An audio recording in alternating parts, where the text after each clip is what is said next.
We are currently living in a world of complete uncertainty. The future for our generation seems full of questions, but many are without answers. As mass national change looms with the finalisation of Brexit, now we are also faced with the recovery from coronavirus. And inevitably, huge economic, social and cultural change is pending. As many vast decisions get made by a select few, the majority of our generation's voices remain collectively unheard when it comes to issues which define our country. Issues such as race, immigration and religion, gender equality, sexuality and self-expression, politics, the environment and post-truth in the media, mental health, the NHS and social care, housing, benefits and jobs, crime, drugs and the police, social media, the media, and art. So this is our platform to talk about our past, our present and our future. This is our voice.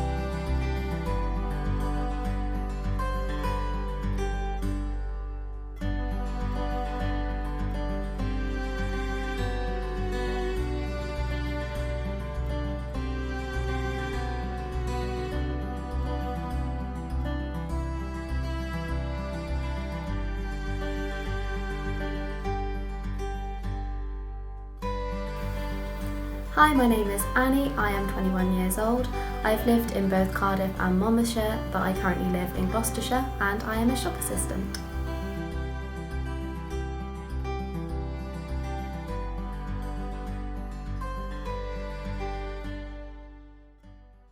I think while I don't remember too much of the financial crisis that happened around 2008, I think it's definitely had an impact on how we as a generation think and how we complete our actions. I think in some cases it may have had an effect on us that makes us slightly more risk averse. So for instance, perhaps we saw family or friends lose their jobs, and that's had a sort of further consequence on our lives. So when it comes to moving away and uprooting, I think this would definitely impact on how we complete our actions, but perhaps more obviously it's affected us in a way that we can't actually afford to move out straight away anymore unless we have some kind of financial support. So it's definitely less risky for perhaps people to stay at home permanently or just to stay at home for a little bit, which is what I'm currently doing, just so we can save. I know from my experience, I'm looking at graduate roles now, and I've looked in places such as Cardiff and Bristol, which are big, busy places along the M4, but it seems to me that all of the jobs that are entry level or don't require 2 to 3 years experience are predominantly in places like London and Manchester, which also happen to be very expensive places to live. So I would definitely have to rely on family support networks before I could even consider moving out there. And in terms of being the most educated but least risk-taking, I know that when we were all applying to university and college, there was a real push at this time to do so. Before now, which when I think everything is kind of changed completely, there was a real strong sense of the fact that we must equip ourselves with the right skills in fear of not fulfilling a great life. And that meant getting educated by gaining a degree and not necessarily exploring any other options. And I know this isn't how everybody felt, but I know a lot of people felt this way, and that even if being educated further was actually what you wanted, which in my case it was, there wasn't really anything else out there to sort of show us what we could do as another option, which screams to me that there must be a huge amount of people that weren't necessarily happy with going down the university route, and as a result are taking less risks in fear of not choosing the right option for them again.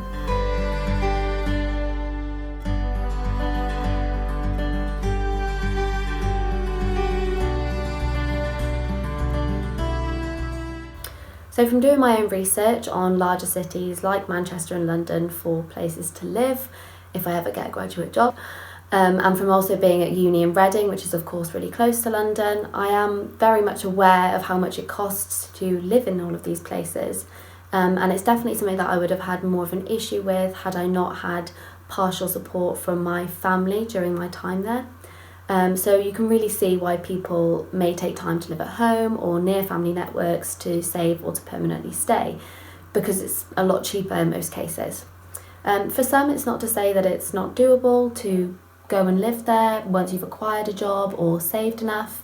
I know quite a few people that live in flat or house shares or similar, but it's definitely evident that your parents' wealth and what class you've come from has a huge impact on your chances of actually doing that.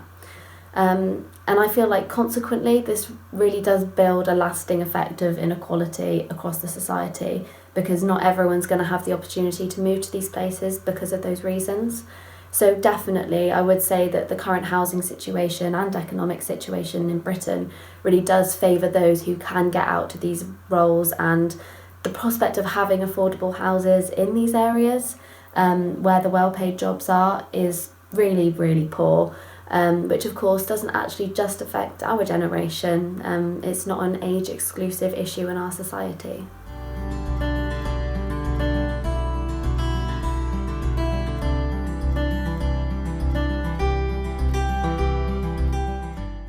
So I think there's a very clear ideology within our society that some jobs are better than others, whether this be based on their pay or whether or not one's more reputable than the other. A common example is a doctor versus a fruit picker, for instance. And we can see where this is so very clearly wrong, especially now at the moment, where all of these people who are working in jobs that may have been previously looked down upon, such as shop workers, for instance, are now actually very much holding the nation together somewhat. So it's kind of this ideology that I think is the reason for many people believing that they can be picky about what job roles they want to do. In terms of graduates, I believe that there is this kind of mindset that has been shaped by this ideology within our society. And it's the idea that university is the way to go, and if you go and do it, you'll get a highly skilled job that's highly paid, and why should you settle for anything less because you've paid for all of this education. However, I don't think that's necessarily always the case. I know from my own research as well as my own experience that many graduates aren't actually in roles that relate to their degree at all. So from that perspective, I don't think all graduates or all people for that matter are too picky with their jobs. But it is still very much a result of our society advocating that university is the most desirable route, and has consequently massively increased the competition pool for actually getting jobs. But beside this, I do feel that a way of diminishing this view that certain roles are better than others can definitely be done by the increase in funding for things like apprenticeships that are non-graduate based. Continuing from my answer earlier, these weren't really necessarily things that were talked about in school, particularly post-GCSE. They weren't really mentioned at all with our generation, which I feel is both the result of being very uni-focused, but also as a result of the fact that there aren't actually that many apprenticeships versus many courses for universities. And it's clear that whilst they are competitive, they are still severely underpaid, which very much conflicts our generation's idea of this kind of university dream and how it's the key to social mobility for people. And that was kind of something that was engraved on our brains from a very young age all the way through secondary school. So there definitely needs to be a higher level of funding for these apprenticeships, but also an increased awareness and promotion of them, because people need to see that there are other options out there for them, not just this one route that should give them a more reputable career. I'm Chelsea, I'm 29 years old, I grew up in Devon. I'm currently living in Bristol, working as an apprentice recruitment coordinator.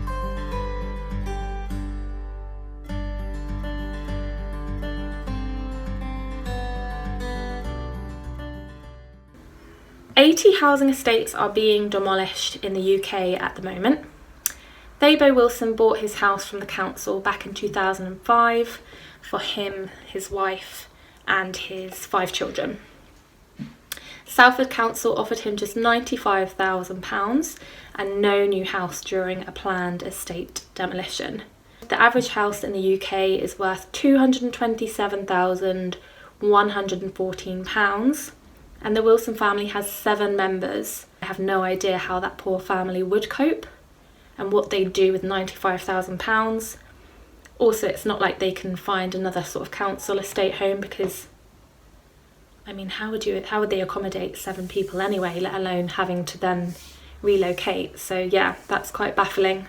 What are people like this meant to do? I literally have no idea. There's no light bulb moments going off in my head, like maybe they could do this or maybe they could do that. There's just nothing. No options are springing to mind. What do you think the councils can see as benefits from situations like this? I guess demolitions means that they can, knock everything down and start again, cram more buildings together to get more money. I guess all of this is about money, isn't it, at the end of the day? Is this humane? Well, the short answer is no. And as I said, I feel quite ignorant that I didn't know that was going on.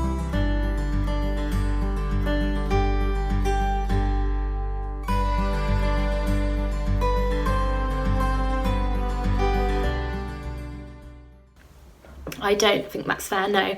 Especially in today's sort of modern day living, sort of people take more responsibilities for their own earnings and their own spending. So it's not like, it's not fair to assume that somebody's partner is going to be the main breadwinner. I think we've come a long way since that. That's more of a sort of traditional way of looking at it. So no, I don't think that's fair. If you're single and under 25, you are eligible to £251.77 a month. That's £63 a week.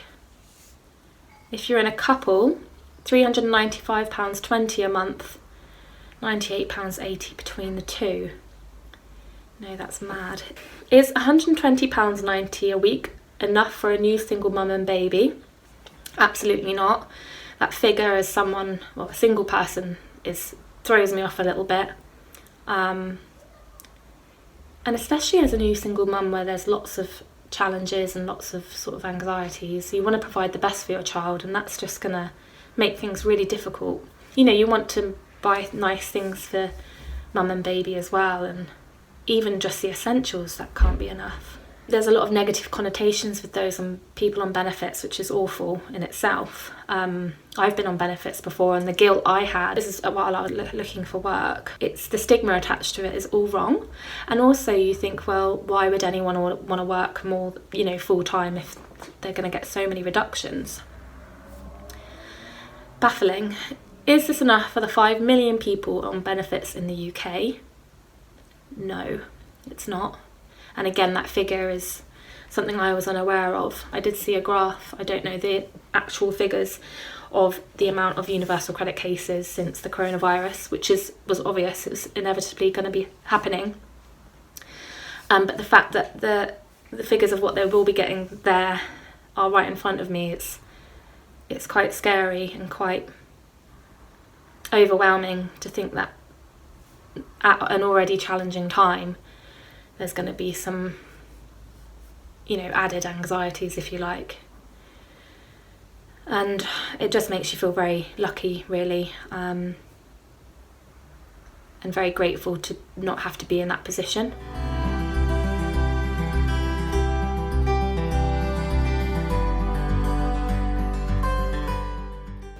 So in my job, we telephone interview candidates for apprenticeship schemes. And one of the questions we ask is, how soon can you start? What's your notice period? And the amount of people that tell me, well, I can leave whenever because I'm on a 0-hour contract.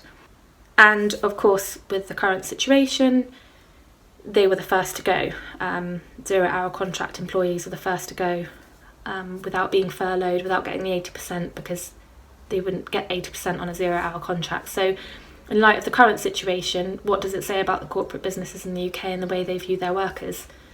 It's not a very positive viewpoint, is it? If you can say, oh, we don't need you anymore, kind of see ya. I don't think it's a good thing. 0-hour contracts shouldn't be a thing. And I think they're sold as quite positive. You can leave when you want and you can work when you want, but it's not about that really, is it? It's about, well, all of this is really about money. My name is Lou Perry, I'm 20 years old and I grew up in the West Midlands, which is where I still live now, and I work for the ambulance service as a patient transport driver.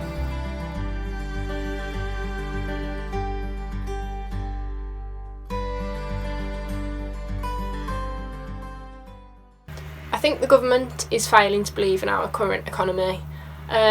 I think this is because majority of people in power, they're of a certain age, they've already settled down and they've made their wealth, and they don't really realise the struggle of today's generation. There's not many working class people in government, and there's not many poor people in government, and there's not many young people in government. So yeah, there's no sort of education there for them to realise what it's like for us trying to make something out of ourselves, trying to build up a bit of wealth. There's no help out there, there's no guidance really. You're sort of more encouraged to just, as a working class person, to almost just go down the council house lane and just, settle there. There's no real encouragement to buy a house and to make something of yourself. I do think the current economic policy for housing only favours those with deep pockets, and it will be the country's demise. The average cost of a 3-bed house in Wolverhampton, it's around 150 grand, which means you need 10% deposit, so about 15 grand, and for someone like myself who earns 18 grand a year, it's going to take me years to save that up. But even if I dropped back and decided, no, I'll buy a flat, 1-2-bed flat in Wolverhampton is still 18, 90, 100 grand. So you're still looking at £8,000 or £9,000 deposit, and they're in the roughest parts of Wolverhamptons. They're all ex-council, they're all high-rise flats. And I just don't understand how it costs so much money to live in such a small space, and still, I wouldn't be able to live in a flat by myself on my own wage. You definitely need a double wage. You need 2 wages coming into the house. Otherwise you just can't afford it. Like, a mortgage can easily cost, upwards of £500 a month, and then you've got all your other bills. You're looking at average bills of a house, you're looking at about £1,000 a month, so you definitely need 2 incomes to afford it.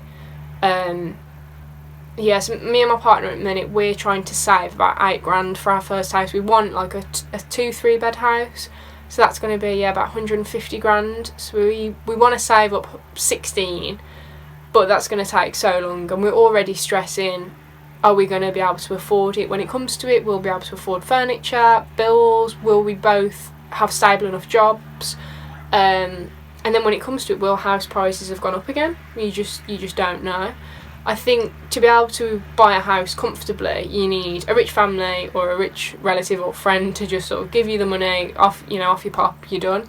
The working class people, there's no help there. There's nothing.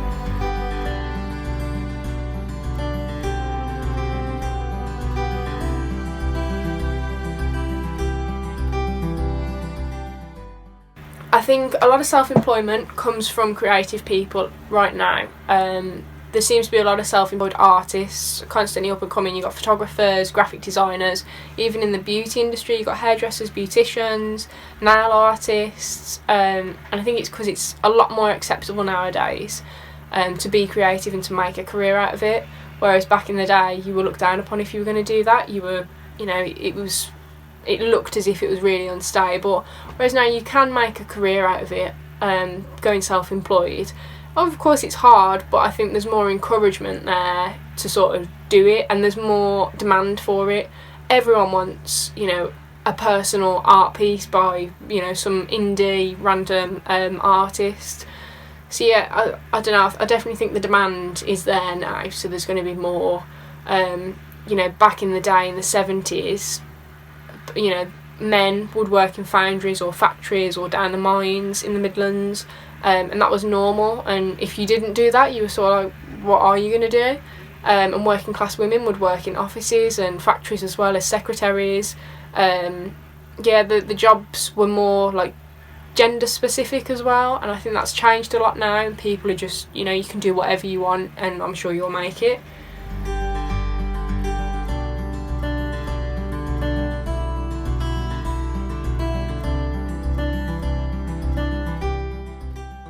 I do agree that people are too fussy when it comes to applying for jobs. I think it's due to social media and comparing yourself to these new influencers online. So you got like YouTubers and music stars and rappers and all these people where you get to see it all online, but you don't see behind the scenes. So the way it looks on a screen, you think it's easy money, it doesn't take much effort, it's a lot of fun, and you can just go out there and do whatever. But it's not the case, and I think it's almost just bringing a lot of uneducation to the younger people. They think that they'll make a career out of it, and it won't happen like that, which is where you get vacancies in all these other jobs. Nobody wants to take the shit jobs, nobody wants to work in retail, nobody wants that. But I know plenty of people that have made careers out of working in retail. When I used to work at a cinema, and there was a woman there who'd worked there for 25 years. She loved it. She loved the job. It was, easy work. She enjoyed it, and that was it. And I don't know, I think people are put off by anything that isn't like the best job. I think it comes down to social media, comparing yourself to other people, like so and so works here, I want to work there. I think it's the lack of education. I do think that a lot of jobs, however, require an advanced qualification, which people become put off by, such as myself really. I did an apprenticeship to get where I am now with my job. I did that for a year on little money, wasn't really a lot. I really worked my socks off, and now I've got the job and I'm settled, fully salary paid. But if I want to progress, I've got to go off to uni and do a uni degree, which will be paid by my wages. So I have about my wage will be cut, I think it's in half, just over half, which I wouldn't be able to afford. I mean, my car alone costs like £250 a month, so you can't do that. So the only way I'd be able to do it is if I won the lottery or inherited a lot of money. It's hard to do, and I think it puts a lot of people off, and that's why it's easy to settle into jobs and just stay where you are and not really progress.